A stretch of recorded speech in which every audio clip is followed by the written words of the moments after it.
پسر بچه یه جفت صندل ساحلی زیتونی رنگ و یک کیف توری نارنجی رو میده به نگهبان ساحل و میگه که توی قایق شکسته بودن. نگهبان که کیف و صندل رو میشناسه یادش میاد پلیس روز قبل اومده بود واسه سوال جواب تا ببینه آخرین باری که اون زن رو لب دریا دیدن کی بوده. سریع با پلیس تماس میگیره تا جستجو برای جسد توی دریا شروع بشه.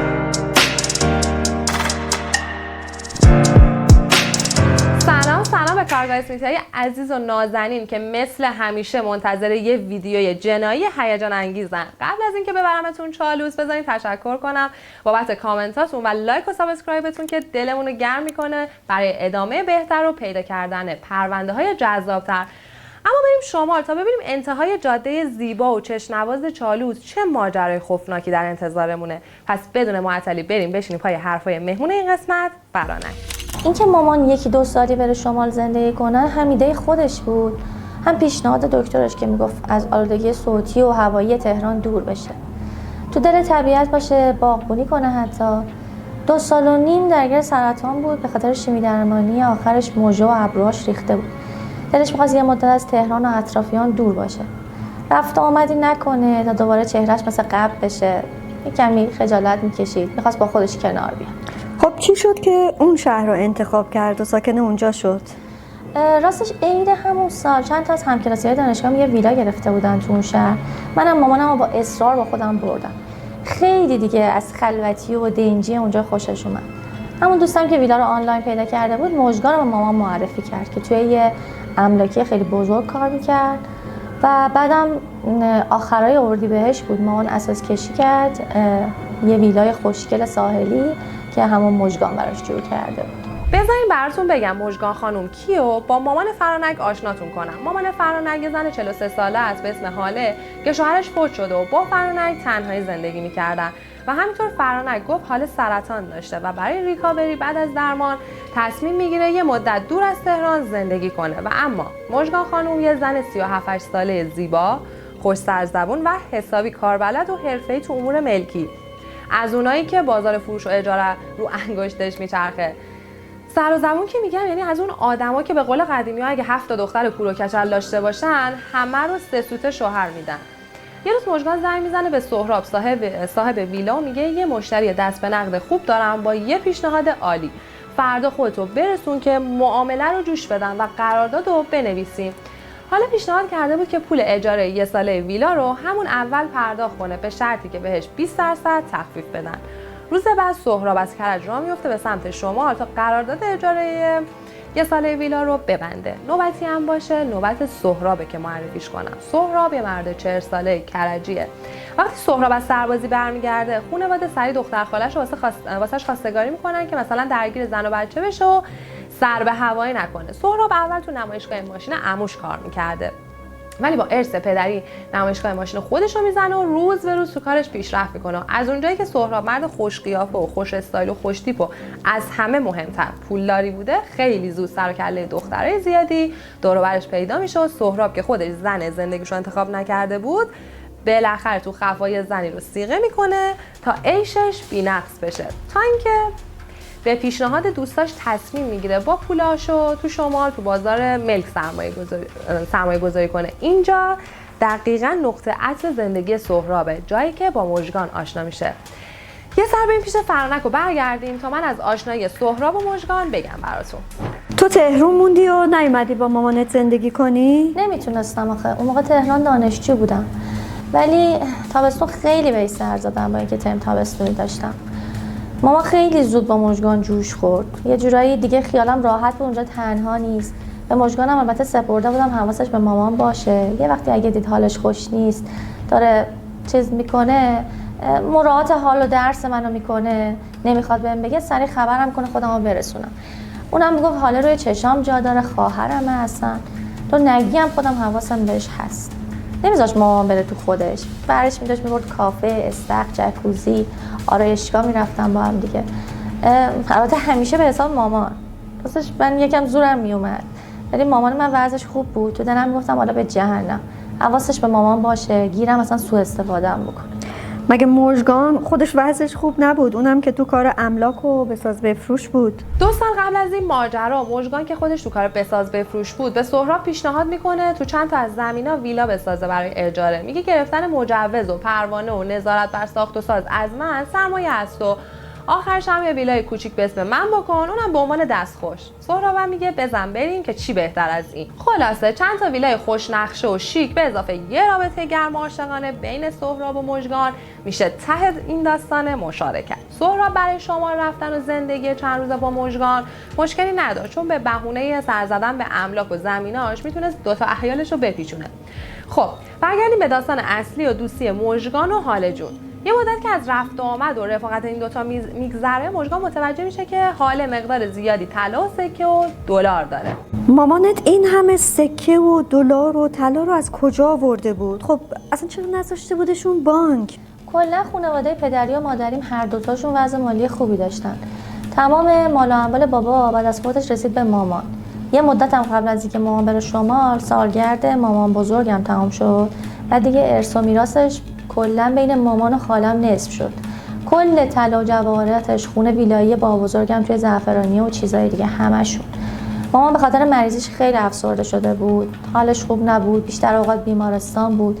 دیگه وکالت داده بود به خالم، اونم بخشی از پولا رو ریخت تو حساب مامان. یه مقداری هم سکه و دلار و اینجور چیزا خرید، گذاشت تو گاف صندوق. طلاهام که دیگه یادگار مامان بزرگ بود، دست نخورده رفتن کنار بقیه طلاهای مامان تو گاف صندوق. اون وقت این مژگانه از کجا فهمیده بود که مامانت این همه طلا و دلار و پول داره؟ به یه دلیل خیلی ساده، چون مژگان بود. یعنی چی؟ یعنی واقعا شیطون رو درس میداد مژگان. خوب بلد بود بشین از مامان من حرف بکشه.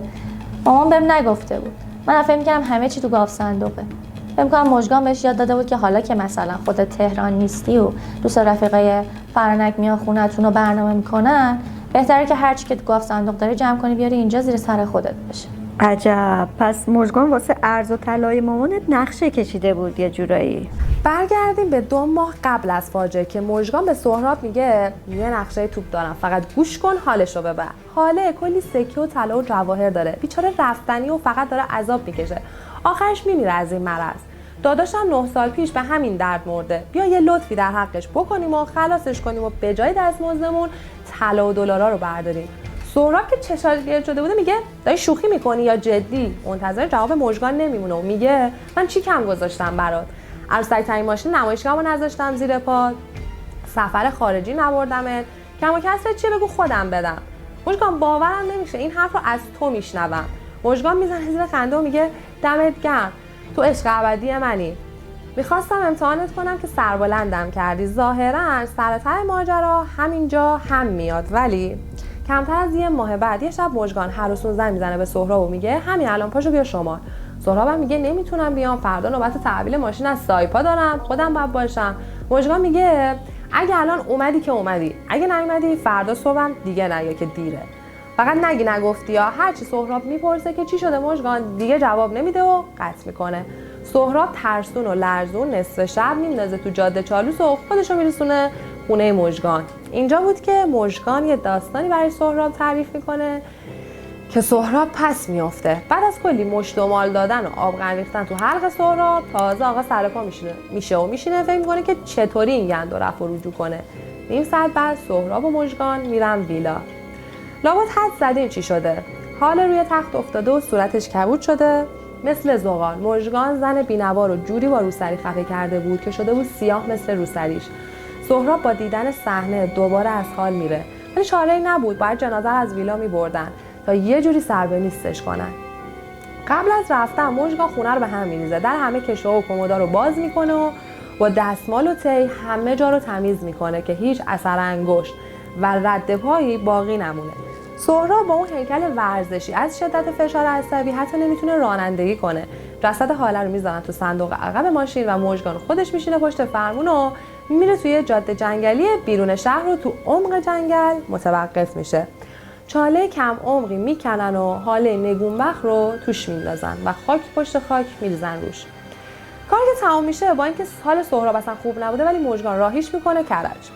2 روز بعد مژگان با پلیس تماس میگیره و میگه از دوستش خبری نیست. میگه دیروز با هم قرار داشتن برن بیرون ولی دوستش نیومده و موبایل و تلفن خونه و حتی زنگ در ویلا رو هم جواب نمیده.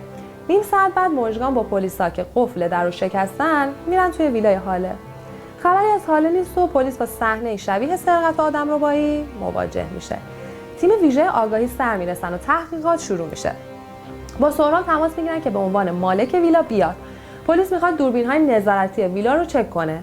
مژگان که به شدت خودش رو نگران دوستش نشون میداده ظاهرا همه جوره با پلیس همکاری میکرد و پلیس رو میبره به خونه‌اش تا تصویرهای دوربین مداربسته رو روی لپتاپش چک کنن.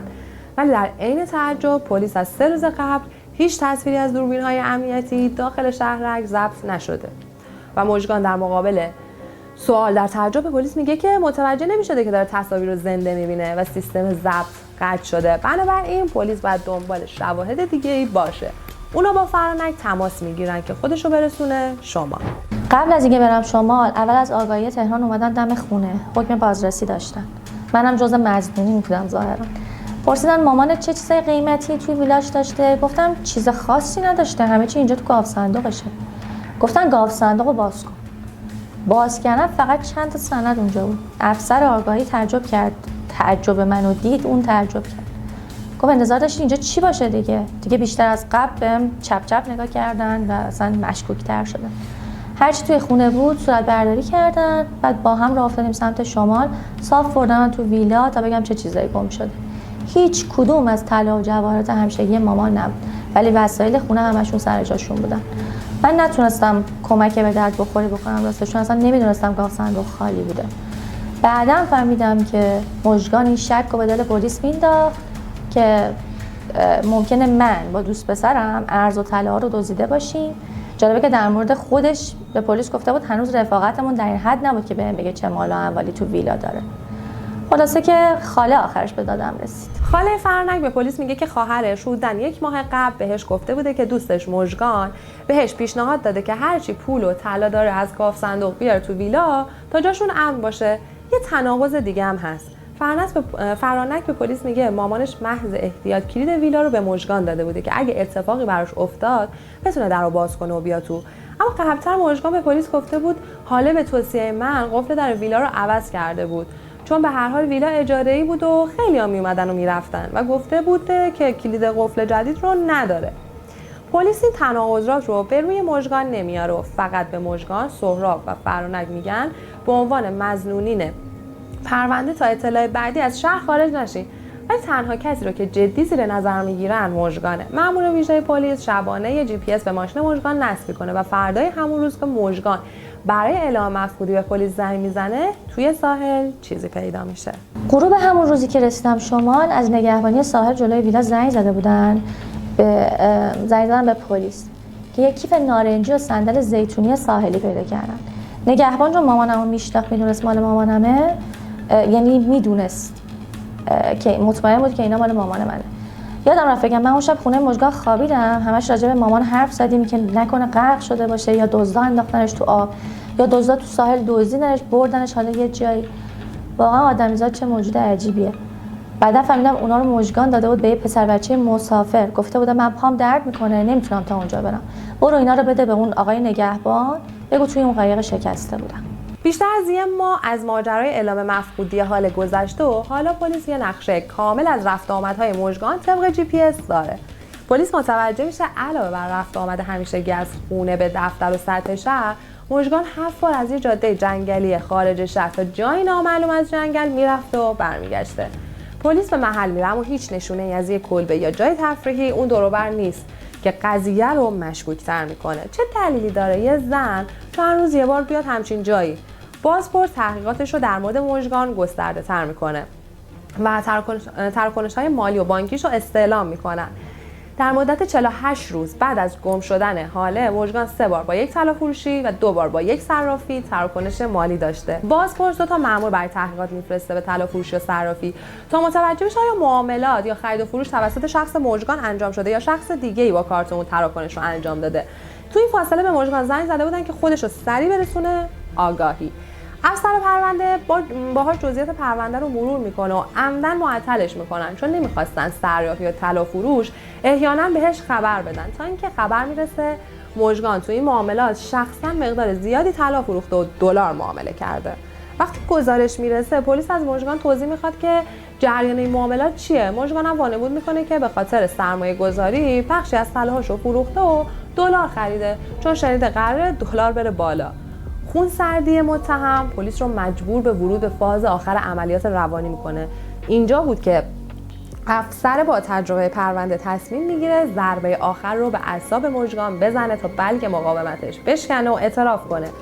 بازپرس امونش نمیده و بهش میگه طبق جی پی اسی که روی ماشینش نصب شده ما رفتیم توی جنگل و همه چیز رو در مورد جنایتت میدونیم. حالا اگه میخوای جرم سنگین‌تر نشه خودت حرف بزن. ترفند پلیس کارساز میفته و مژگان دیگه نمیتونه اون آدم خونسرد چند دقیقه پیش باشه و به وضوح دستاش میلرزه. کمی مکث میکنه، نفسی میکشه که معمولا برای کنترل استرس مفیده و میگه اون جنازه ها هیچ ربطی به من ندارن. مژگان که نظم ذهنیش به هم ریخته چیزی رو میگه که پلیس غافلگیر میشه. جنازه ها کمتر از 1 ساعت بعد عملیات تیم جنایی ویژه شروع میشه. اونا مژگان رو به جنگل میبرن. جسد حاله اولین یافته اونها بوده که منتقل میشه به پزشکی قانونی. و چیزی که پلیس رو حیرت زده میکنه اینه بوده که تو فاصله 1 متری محل دفن حاله بقایای 2 جنازه دیگه هم پیدا میشه که بعداً معلوم میشه متعلق به 2 زن دیگه است. جنازه هایی که مژگان رو وصل میکنه به پرونده 2 سال پیش گم شدن 2 خواهر جوان که تو مجتمع تجاری بزرگی توی چالوس کار میکردن. گویا اونا هم از مژگان برای پارتی‌های شبانه‌شون ویلا اجاره کرده بودن و نتیجه دوستیشون شده خفگی، سرقت پول و طلاهاشون. و اما دلار و سکه ها و جواهرات حاله که توی چند نایلون و کیسه برزنتی پیچیده شده بودن پای درختی نزدیک جسدها پیدا میشن که دلیل رفت آمد مژگان به جنگل رو روشن میکنه.